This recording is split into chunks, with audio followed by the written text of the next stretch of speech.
Hello,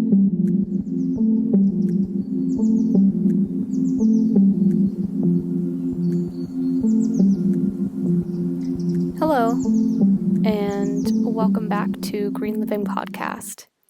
This is the second episode, and I wanted to thank everyone for their support when the first episode launched. I didn't mention it to a lot of people because I wanted it to be a bit of a surprise, so thank you for all of the positive messages and kind words of support. So, this week I am doing a little something different than I planned, but it is still an important and interesting topic.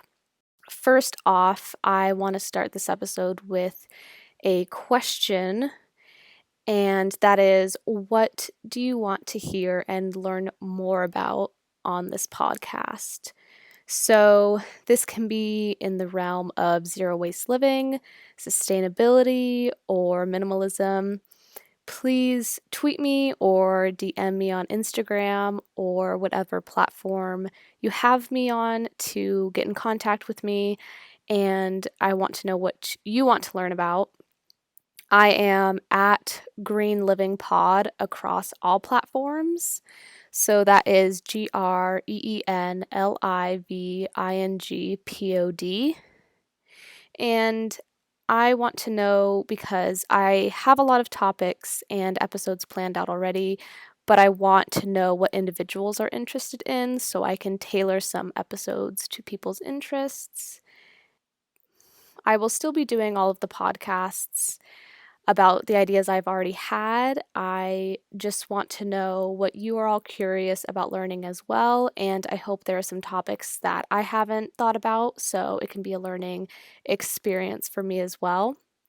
One thing I want to say before I get into this podcast is the best thing you can do for yourself in starting or continue in your journey with sustainable living is to do research. Find places online or in person or books that you can trust.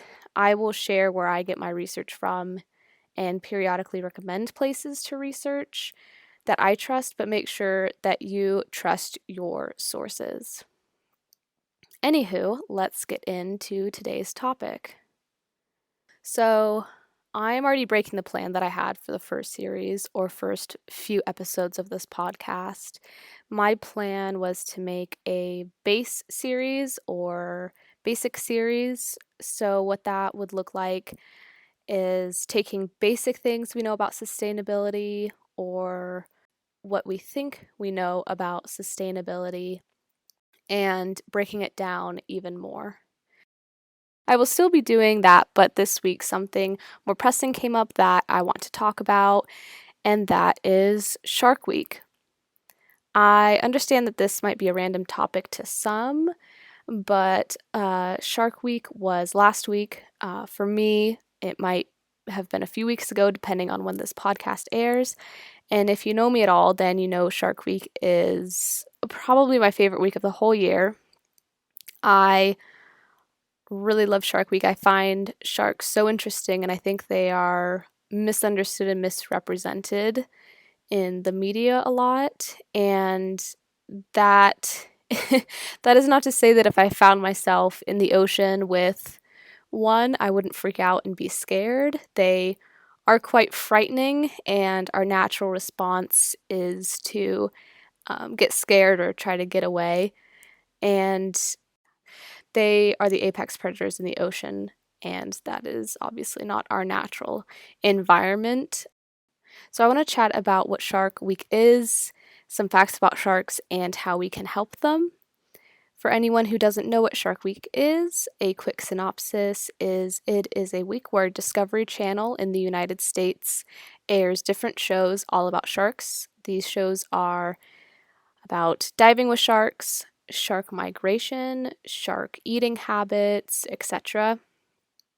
A little history: it first aired July 17th, 1988. So this year, 2020, was their 32nd anniversary. My one criticism of Shark Week on Discovery is that certain programs take away from actual learning about sharks and are more focused on dramatics.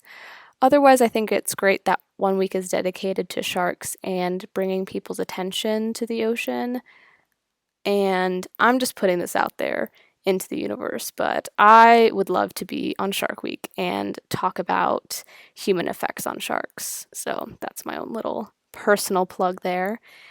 What I find interesting is there's not an equivalent animal on land that I can compare a shark to. And that's another reason why they're so interesting to me is they're so unique. My curiosity about them is more scientific. The episodes that I find interesting are about migratory habits, hunting habits and abilities, and so on. The fact that they are such an ancient creature is so fascinating to me, and there are over 500 kinds of sharks is also mind blowing. So, onto a little shark history. And this information I gathered from the Smithsonian and National Geographic websites. So, a little shark paleontology. We have evidence that sharks have existed 400 million years ago due to fossilized teeth. Sharks are cartilaginous, which means their bones are made up of cartilage. Because of this, we have no bones of sharks from millions of years ago. Instead, we have teeth and some scales.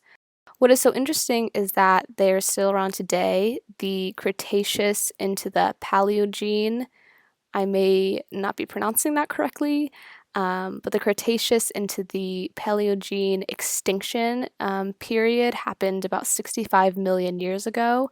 This was the extinction time of the dinosaurs, and sharks were predate the dinosaurs, and they've also survived past the dinosaurs. So, what is happening to them now?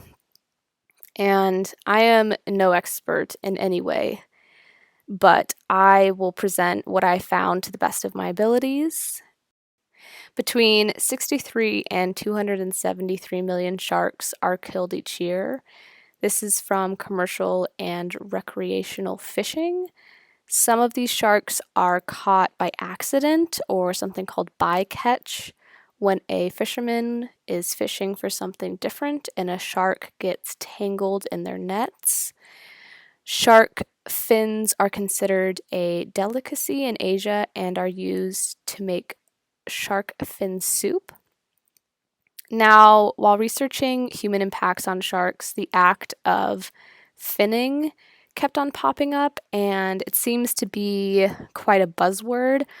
So, what I found is that finning is the act of cutting off a shark's fin while still on the fishing vessel, and then throwing the shark, typically still alive, back in the water where it then eventually dies. So, if a fisherman catches the shark and then brings the whole body back and then cuts off the fin, or the fin is cut off on the boat, but they also bring the shark body back, that is not finning because they are bringing the whole body back for counting and cataloging what kind of shark they caught. So that's a very brief and short definition. I hope I described it correctly. I don't want to dwell too much on it, but basically one of our impacts on sharks is overfishing them. Another thing that is affecting sharks is the basic trash problem in our oceans. And the Ocean Conservancy has a really interesting article called The Plastic Predator. And I found it really interesting because sharks are the apex predator in the ocean, but now that plastic has been introduced into the ocean, that is a predator for sharks. Sharks, along with crocodiles, will eat almost anything, and so they ingest plastic and it gets blocked up and they cannot pass it and it fills their stomachs and they basically starve to death. So this doesn't just affect sharks, it affects almost all marine life, and there's some interesting videos of, I believe it was in South Africa, possibly.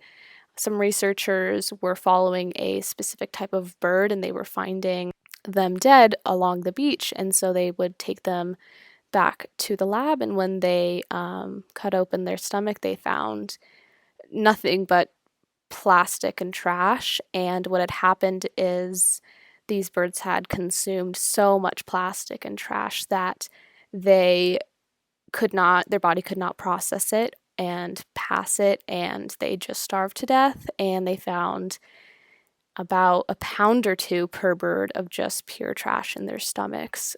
Another thing that kills sharks are fishing nets that get wrapped around their necks or get lodged into their gills and they suffocate. And this is seen in bycatching, as I mentioned before, where fishermen might not necessarily be fishing for sharks, but unfortunately, sharks are casualties of them putting their large nets down into the ocean. And this doesn't happen for all sharks. Some sharks can manually pump water through their respiratory system, but some need to constantly keep moving to breathe. So that is why the fishing nets are such a hazard, because once they are caught, they cannot move, so they cannot get water flowing over their gills and they cannot breathe. Another threat is bioaccumulation. Bioaccumulation is the accumulation of substances such as chemicals that build up in an animal. So if an animal, a fish at the bottom of the food chain, ingests plastic, then whatever eats the smaller fish also has that accumulation of plastic, because they're not just going to eat one small fish, they're going to eat a lot, and then it travels up the food chain. And this is called biomagnification. And it is where we can see that animals higher on the food chain have higher levels of that chemical or contaminant in their system. So, an example of this would be microplastics that smaller fish have eaten, and then that travels up the food chain. And microplastics are small plastic particles that have been broken down either from UV rays or just through the crashing of waves and breaking down of that plastic. So, what can we do for the ocean and sharks? What is great about a lot of these solutions is that they will help more than just sharks, they will help the overall ocean's ecosystem. So, number one is don't use single use plastics, or at least try and cut down on single use plastics. This will help plastic from going into the ocean and breaking down. I know this will be said a lot, and it is really hard to cut down on plastic because it is so integrated in our lives.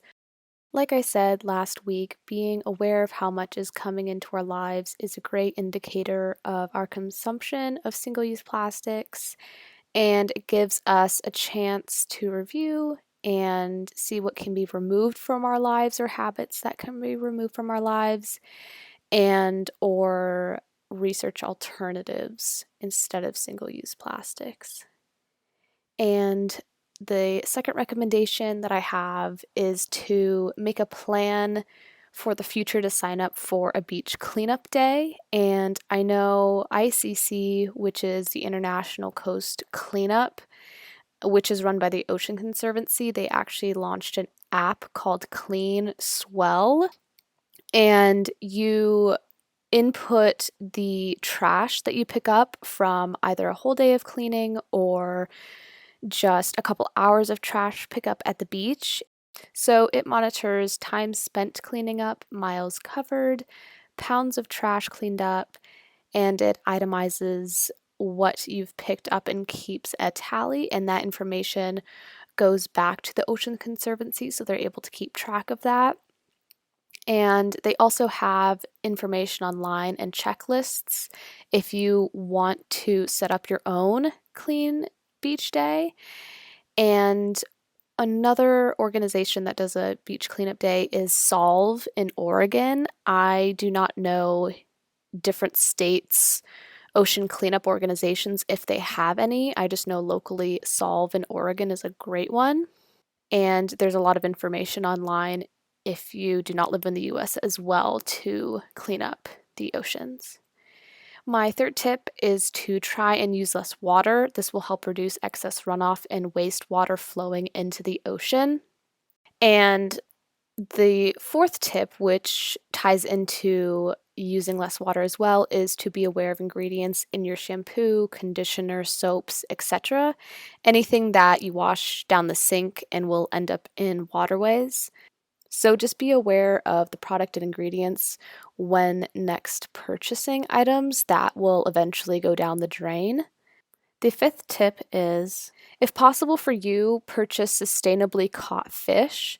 So, what sustainable fishing means, and this is according to the Marine Stewardship Council, is a three-part system. So the first is no overfishing. There needs to be healthy stock of fish that have enough fish to repopulate, and it is sustainable long term forever. The second part is minimizing environmental impact, so managing and recording caught fish to keep the ecosystem healthy and making sure you're not overfishing a certain species.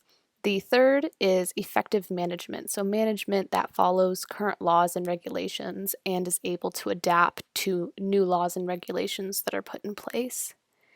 The sixth tip that I have is to support companies that are reducing their carbon footprint or are carbon neutral and or ship carbon neutral. And I know I mentioned this last week about reducing personal carbon footprint, but I wanted to also mention that huge companies, not individuals, are the biggest producers of carbon. And I believe actually BP was the company that coined the term or buzzword carbon footprint.